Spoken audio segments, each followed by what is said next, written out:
Hello there, people of the internet. It's a beautiful day out here, dude. Birds chirping, it's a mild, 80 degrees or so. Sun's starting to kind of set in the horizon, so the day is cooling off. We got a delightful breeze coming by, and I figured I'd come out to the gun range. So what am I going to do out here on the gun range today? Well, I was looking at what I had laying around, and I was like, what do I feel like playing with today? And I saw this right here, and I was like, wow, that sounds like fun. And I saw this right here, and I was like, wow, that sounds like fun. And I saw this right here, and I was like, wow, that sounds like fun too. But anyway, what I decided to do was to go ahead and make a video talking about and comparing military surplus rifles with modern production hunting rifles. So this right here is a Winchester Model 70 in 270. These right here are definitely nice rifles. I'm not sure what the age of this one here is. Serial number is G2188 and some change. So three other letters or three other numbers. And I'm sure that somebody in the comments will be able to tell me the age based off of that serial number, because I'm not sure what the production age of this one is. But I do know that these types of rifles are not very expensive. Of course, you can get yourself however expensive of a rifle you want. But for the most part, if you have $300 to $500, you can pick up a rifle basically very similar to this one right here for that amount of money. And those are going to be some pretty gosh darn quality rifles, especially in comparison to what that amount of money would get you, just a couple of years ago. Modern manufacturing has absolutely stepped up to the plate to give us some really good quality products for not a whole lot of money. That being said, we're going to go ahead and throw the ballpark, like the benchmark, at around $350. Keep it budget entry level for these modern hunting rifles, because like I said, you can spend as much as you want on a modern hunting rifle. If you want to go out and spend $4,000 on a modern hunting rifle that has all the carbon fiber and lightweight and titanium and all the fancy stuff that makes it as what's the word I'm looking for, as incredible as possible, but at the same time something you're going to pay for, then by all means you go ahead and you spend as much as you want.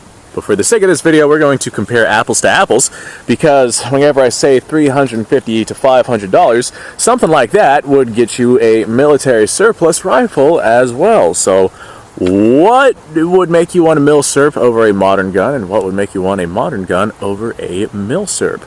Well, first off, if you're just going to go out and, you don't care about collector value or anything like that, you don't care about historical significance, and you want just a tool for a job, then by all means, getting yourself a modern firearm like this right here has a lot of benefits. If you get yourself a modern one, a lot of them have warranties, so if something goes wrong with your rifle, you can just send it in to get it fixed. Modern ones, a lot of your modern ones, basically most, if not all of your modern bolt-action rifles, your modern hunting style rifles, are going to be set up to be able to take some kind of scope, and having some sort of optic on your rifle is definitely going to be a very, very good way to go. I know I've shot these rifles without optics before, but these do not have iron sights on them, so getting any real accuracy at any real distance is going to be difficult unless you actually have an optic on the rifle. However, most of your military surplus rifles are already going to have sights on them. There are some out there that do not have sights on them,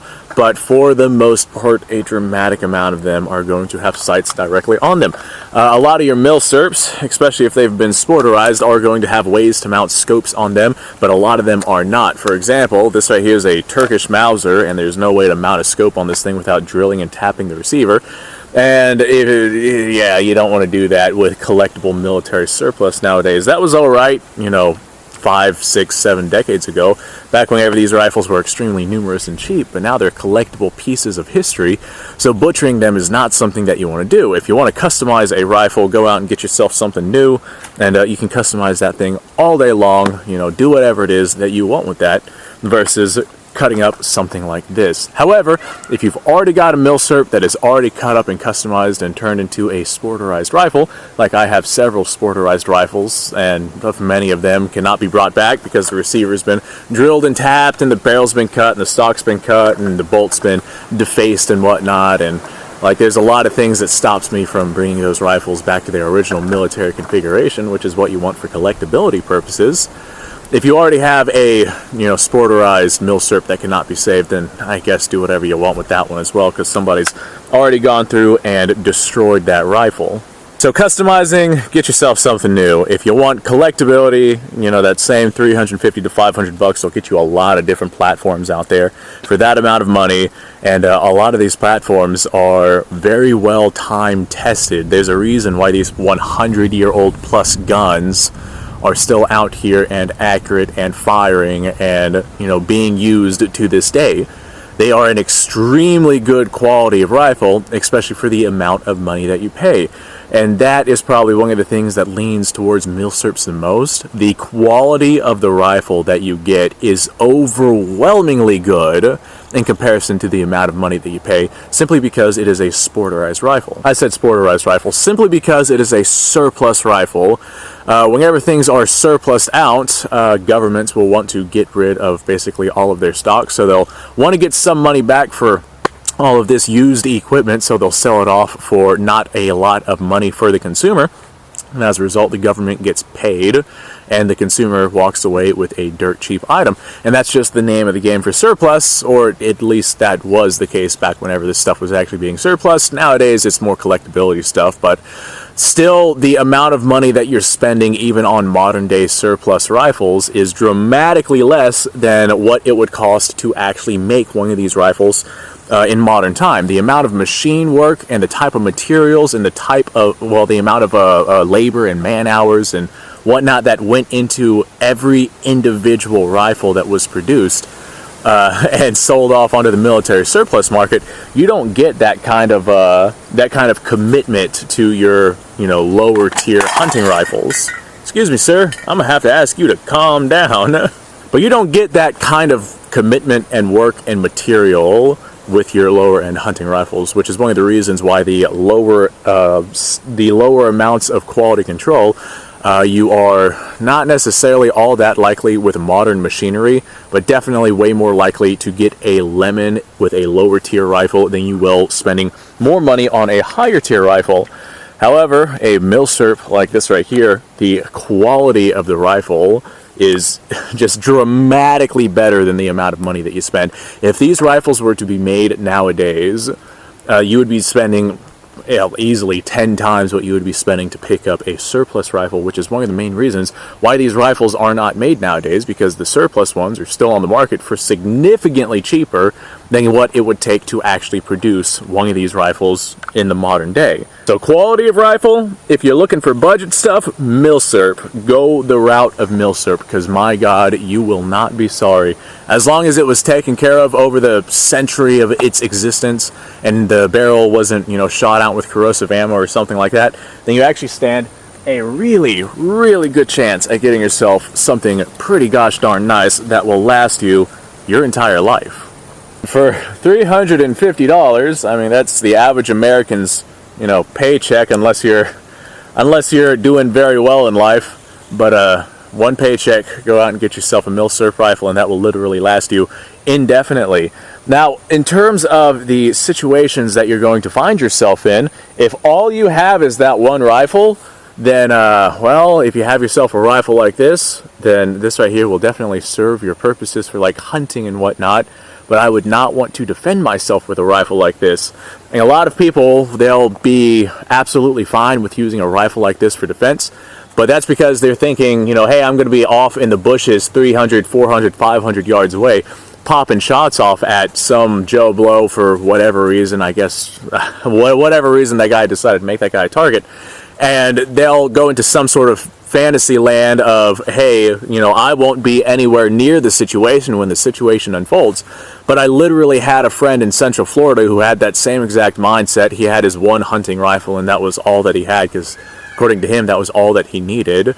Well, guess what? A couple of hoodlums broke into his house, and they were armed with semi-automatic Glocks. Well, semi-automatic handguns. I don't know if they were Glocks.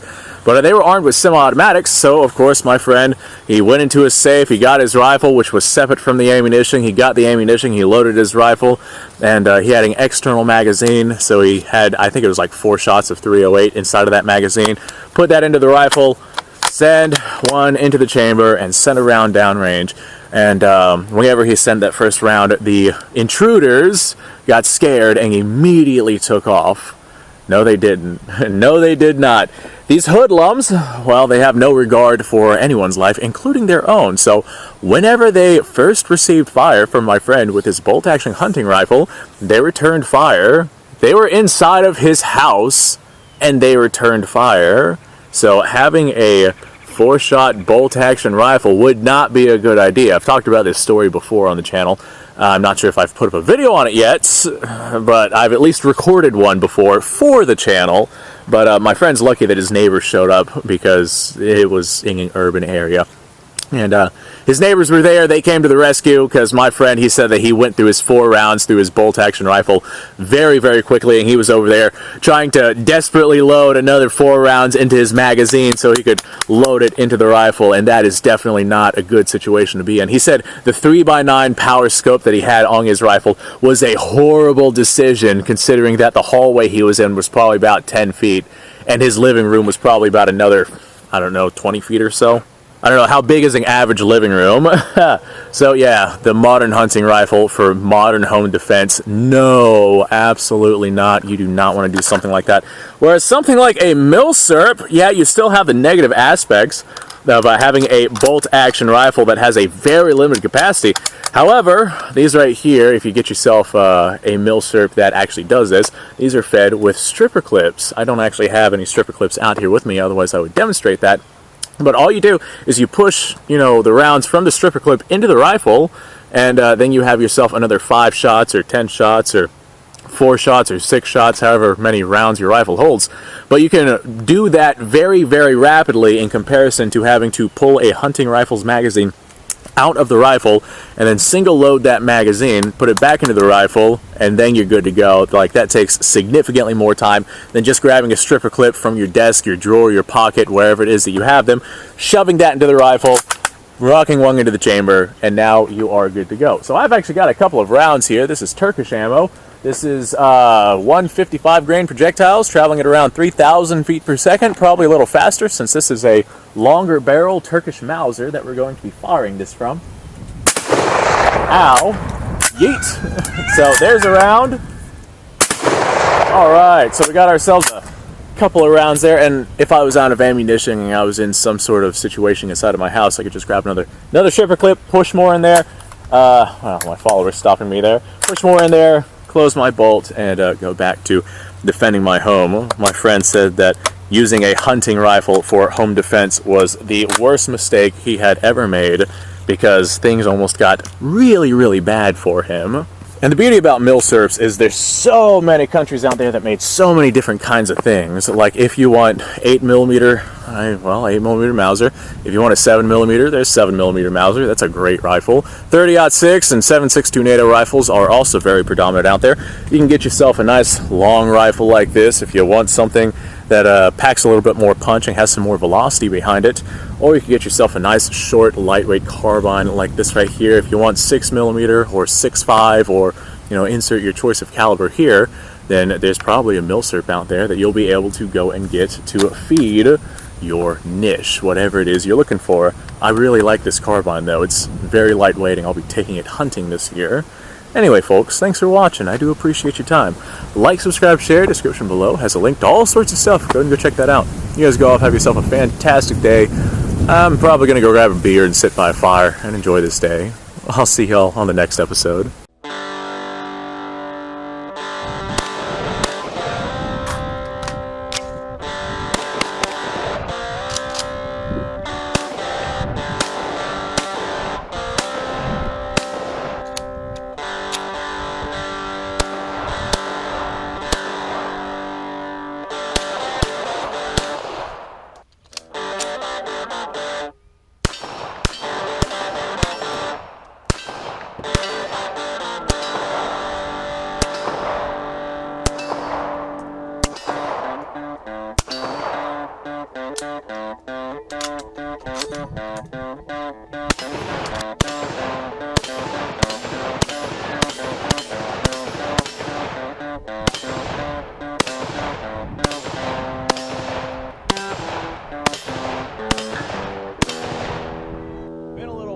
once I've done this.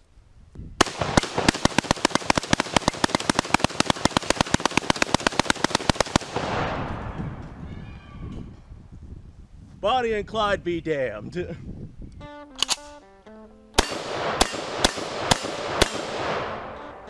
Poor man's Garen.